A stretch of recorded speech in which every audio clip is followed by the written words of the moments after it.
जय श्री श्याम दोस्तों, हम आशा करते हैं कि आप सभी लोग अच्छे होंगे। ये 4 बातें टटेरी से सीखिए, कभी जीवन में दुखी नहीं रहोगे। बहुत कीमती बात है ये। एक समय की बात है, समुद्र के तट पर एक छोटा सा द्वीप था जहाँ भांत भांत के पक्षी रहा करते थे। वे बड़े आनंद के साथ उस द्वीप पर अपना घर बनाकर रहते थे।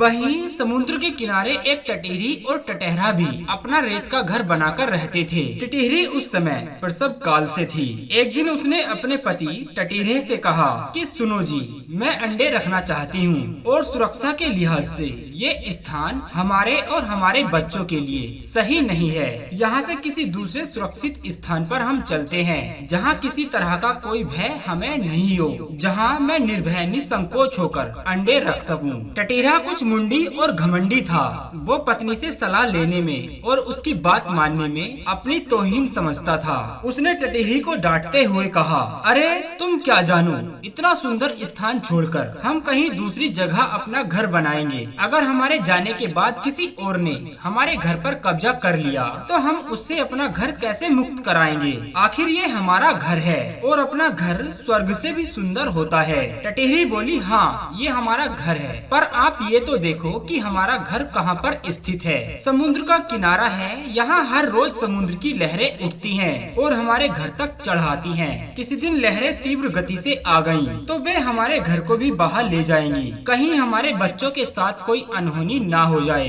कहते हैं कि बुद्धिमान पुरुष आने वाली विपत्ति को भांपकर ही अगला काम करते हैं। जो लोग समय रहते विपत्ति से बचने का समाधान नहीं ढूंढते, उन्हें बेमौत मरना पड़ता है। शत्रु, कर्जा, अग्नि, बीमारी, इन चारों को जो समय रहते नहीं दबाता या इनसे अपना समाधान नहीं करता, वो इनके प्रबल होने पर इनके हाथों मारा जाता है। नदी किनारे खड़े वृक्ष का जीवन लंबा नहीं समझना चाहिए, किसी दिन बाढ़ उसे बहा ले जाएगी। ठीक उसी प्रकार हम भी समुद्र किनारे बस रहे हैं। समुद्र की ऊंची ऊंची लहरें हाथी को भी बहा ले जाने की ताकत रखती हैं। हम तो फिर भी तुच्छ से प्राणी हैं। कहते हैं कि बाद में रोने से अच्छा है पहले ही कुछ कष्ट उठाकर अपने आप को सुरक्षित कर लिया जाए। दोस्तों, टटेरी की बात सुनते हुए टटेरा हंसते हुए बोला, हे भीरू, तुम क्यों चिंता करती हो? तुम तो बस निश्चित होकर अंडे दो, बाकी सब मुझ पर छोड़ दो। जो मनुष्य योग आयोग करने की शक्ति रखता हो, शत्रु को पराजित करने की युक्ति जानता हो,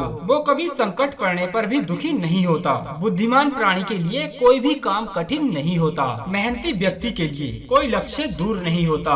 विद्वान के लिए कोई जगह विदेश नहीं होती और मीठे वचन बोलने वालों के लिए कोई पराया नहीं होता। और रही बात समुद्र की, तो उसमें इतनी हिम्मत कहाँ है कि वो हमारे बच्चों को नुकसान पहुँचाने की सोच सके। यदि उसने ऐसी दुष्टता की भी तो मैं उसका सारा पानी सुखाकर उसके अस्तित्व को ही मिटा डालूंगा। तुम बेफिक्र होकर यही अंडे दो। टटेरी कहने लगी, हे स्वामी, ये कुछ ज्यादा ही छोटे मुंह बड़ी बात हो गई है। इसलिए ये 4 काम आंखें बंद और घमंड में आकर करना मूर्खता की श्रेणी में आते हैं। पहला, अनुचित काम करना। दूसरा, अपने चाहने वालों का विरोधी बन जाना। तीसरा, शक्तिशाली से स्पर्धा करना या फिर उससे पर्दा करना। चौथा, हर प्रकार की स्त्रियों पर विश्वास कर लेना। दोस्तों, ये चारों काम मृत्यु का द्वार कहलाते हैं, इसलिए सोच समझकर ही कार्य करने को कहा गया है। उस घमंडी टटेरे ने अपनी पत्नी की एक भी सलाह नहीं मानी और उल्टा टटेरी के सामने समुद्र को ही गालियां देने लगा। और याद रखना दोस्तों, ये कायर आलसी लोगों की पहचान होती है कि वे काम करके तो कुछ नहीं दिखाते, बातों से ही भय बनाए रहते हैं। टटेरे ने भी अपनी स्त्री के सामने अपनी वीरता के खूब गुण गाए, अपनी भुजाओं को ठोका और टटेरी उसी बात पर अड़ी रही कि हमें ये स्थान बदल लेना चाहिए। पर वो बेचारी क्या करती, टटेरे के सामने उसकी एक ना चली। आखिर मजबूर होकर उसने वहीं पर अंडे दे दिए। उधर समुद्र उस घमंडी टटेरे की बातें बड़ी गौर से सुन रहा था। उसने सोचा कि इस छोटे से टटेरे को कितना घमंड है। आकाश टूटने के डर से तो ये पैर ऊपर करके बैठता है और टटेरे के सामने अपनी बड़ी वीरता के पुल बांध रहा है। वैसे तो इसके अंडे मैं नहीं बहाता, लेकिन अब मुझे इसकी ताकत आजमानी चाहिए कि ये कुछ है भी या अपनी बातों से ही पत्नी को खुश कर रहा है। दोस्तों, समुद्र ने उसके अंडे बहाने की ठान ली। एक दिन टटेरी और टटेरा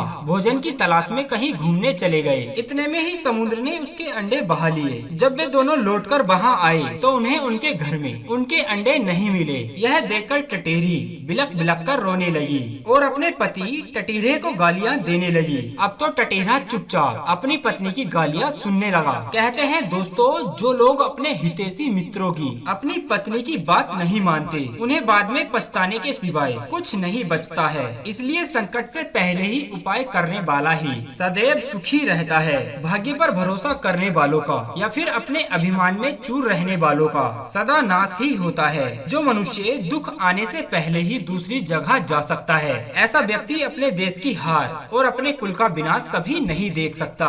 दोस्तों, उधर टटीरी की तीखी बाणी टटीरे के दिल को छल्ली कर रही थी। इधर टटीरा अपने बच्चों के गम में दुखी हो रहा था। टटीरे को अत्यंत विलाप करता देख टटीरा उसे समझाने लगा कि हे प्रिय, तुम चिंता ना करो, मैं कुछ भी करके तुम्हारे अंडे वापस लेकर आऊंगा। इतना कहकर टटीरा गुस्से से भरा हुआ समुद्र को धमकाने लगा। कहने लगा कि हे दुष्ट सागर, तूने व्यर्थ ही मेरे बच्चों को बहाकर मेरे क्रोध को भड़काया है। इसका परिणाम तेरे लिए अच्छा नहीं होगा। टटीरे को समुद्र पर गुस्सा करते देख टटीरी बोली, अरे मूर्ख, समुद्र से बैर बांधकर तू कौन सा बड़ा काम करेगा। विद्वान लोग कहते हैं, एक कमजोर आदमी का गुस्सा उसको ही तकलीफ देता है, जैसे जलता हुआ मिट्टी का बर्तन अपने ही गले को जलाता है, अपनी और शत्रु की ताकत जाने बिना। जो मूर्ख उत्सुकता बख्श या मूर्खता बख्श उससे लड़ने जाता है तो वो एक पतंगे की तरह नष्ट हो जाता है। टटीरा बोला, अरे टटीरी, तू क्यों चिंता करती है? कुछ चीजें देखने में छोटी होती हैं, पर उनके आगे बड़े बड़े पस्त हो जाते हैं। जैसे अंकुश देखने में छोटा होता है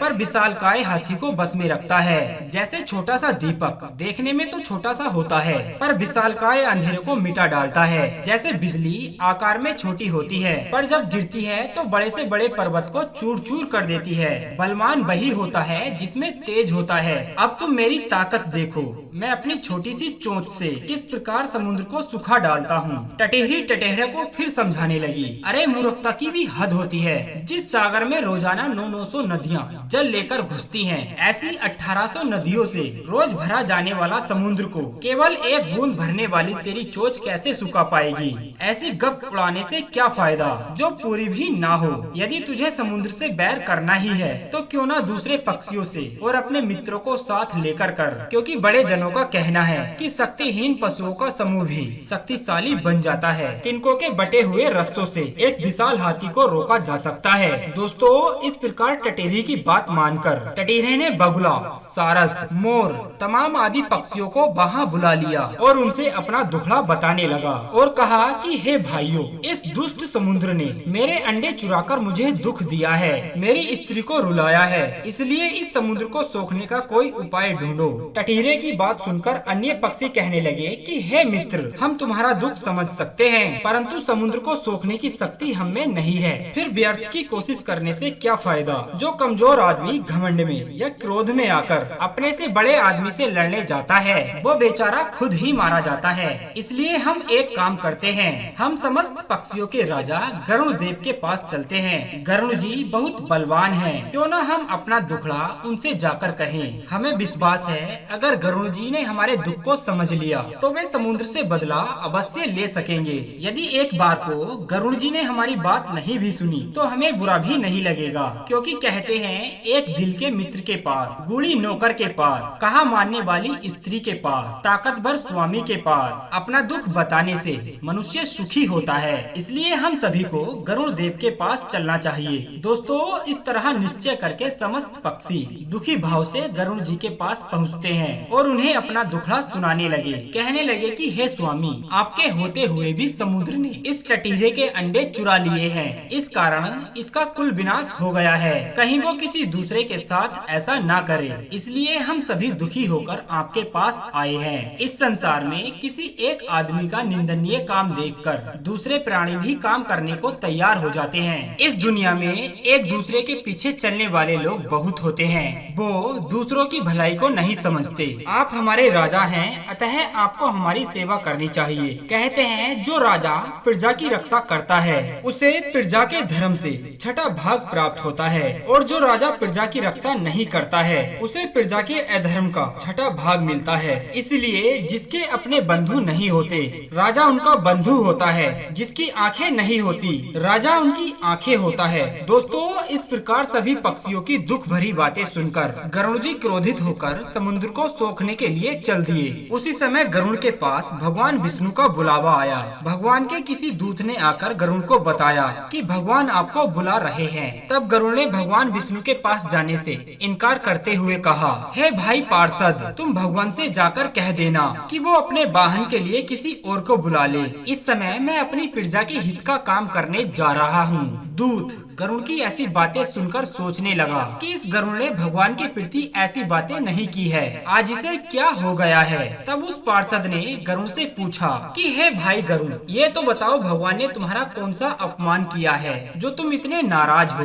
गरुड़ कहने लगा कि सुनो, भगवान ने कोई अपमान नहीं किया है, लेकिन समुद्र ने टटीरे के अंडे चुरा लिए हैं और समुद्र तो भगवान का घर है। तुम जाकर भगवान से कहो कि वो समुद्र पर दबाव बनाए, अन्यथा आज से मैं उनका सेवक नहीं रहूंगा। दर्शक बंधुओं, उधर भगवान भी सोचने लगे कि गरुड़ का रूठना भी जायज है, इसलिए क्यों ना मैं स्वयं जाकर गरुड़ को बुलाकर लाऊं। क्योंकि दोस्तों, जो व्यक्ति अपनी उन्नति चाहता हो, ऐसे आज्ञाकारी को खानदानी सेवक की बेइज्जती नहीं करनी चाहिए, बल्कि ऐसे लोगों का पुत्र की भांति पालन करना चाहिए। एक और बहुत महत्वपूर्ण बात है, कहते हैं कि अगर राजा प्रसन्न होता है तो वो अपने सेवकों को केवल धन देता है, परंतु अगर सेवक को इज्जत मिलती है तो वो अपने प्राण देकर भी स्वामी का उपकार करता है। दोस्तों, इधर भगवान गरुड़ को मनाने के लिए गरुड़ को अपने साथ लेकर समुद्र के पास पहुँचे और उस पर अग्निय अस्त्र तानकर कहने लगे कि हे समुद्र देव, या तो तुम टटीरी के अंडे वापस कर दो, वरना हम तुम्हें सुखा देंगे। भगवान को अग्निय अस्त्र ताने देखकर समुद्र भयभीत हो गया